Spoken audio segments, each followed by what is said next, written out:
and the assault on democracy. Welcome to Democracy Now! Noam. Glad to be with you again. It's good to have you with us. Well, let's start off by your response to President Obama's statement and whether you think it represents a change. It's approximately the Bush position.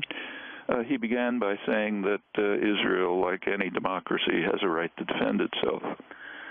That's true, but there's a gap in the reasoning. It has a right to defend itself. That doesn't follow that it has a right to defend itself by force. So we might agree, say, that the British Army and the United States in the colonies in 1776 had a right to defend itself from the terror of the George Washington's armies, which was quite real. But it didn't follow that they had a right to defend themselves by force, because they had no right to be here. So yes, they had a right to defend themselves, and they had a way to do it, namely leave. Same with the Nazis defending themselves against the terror of the partisans. They have no right to do it by force.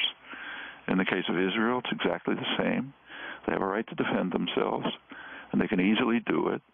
One, in a narrow sense, they could have done it by accepting the ceasefire that Hamas proposed right before the invasion. I won't go through the details. A ceasefire that had been in place and that Israel violated and broke.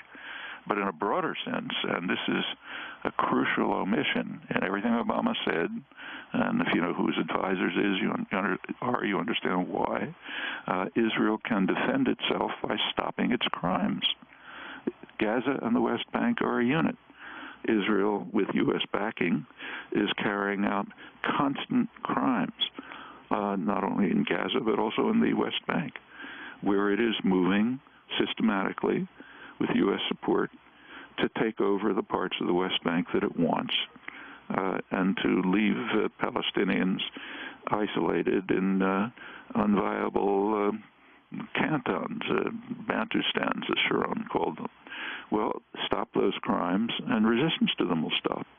Now, Israel has been able pretty much to stop resistance in the occupied territories, thanks in large part to the training that Obama praised by Jordan, of course, with U.S. funding and monitoring control. So yes, they've managed to, in fact, have been suppressing demonstrations, even demonstrations, peaceful demonstrations, that called for support for the people of Gaza. They've carried out lots of arrests. In fact, they're a collaborationist force which supports the U.S. and Israel in their effort to take over the West Bank. Now, that's what Obama. If Israel, there's no question that all of these acts are in total violation of the foundations of international humanitarian law. Israel knows it. Their own advisors have told legal advisors have explained that to them back in '67. The World Court ruled on it. So it's all total criminality, but they want to be able to persist without any objection. And that's the thrust of Obama's remarks. Not a single word about U.S.-backed Israeli crimes, settlement, development, cantonization, a takeover in the West Bank. Rather, everyone should be quiet and let the United States and Israel continue with it. He spoke about the constructive steps of the Arab peace agreement very selectively. He said they should move forward towards normalization of relations with Israel. But that wasn't the main theme of the Arab League peace proposal. It was that there should be a two-state settlement, which the U.S. blocks.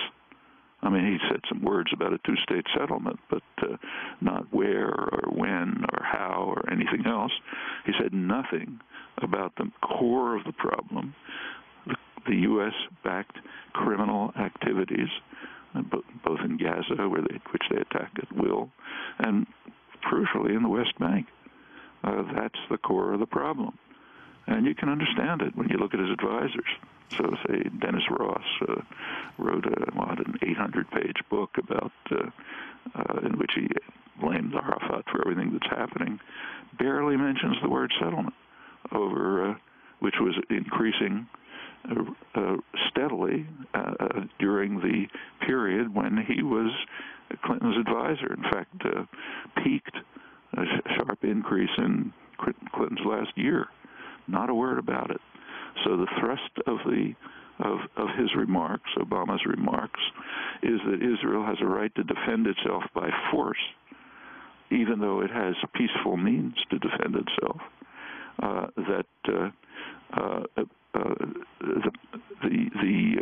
Arab states must move constructively to normalize relations with Israel, but very carefully omitting the main part of their proposal was that Israel and the United States should join the overwhelming international consensus for a two-state settlement. That's missing. Noam, we have to break. We're going to come back to this discussion.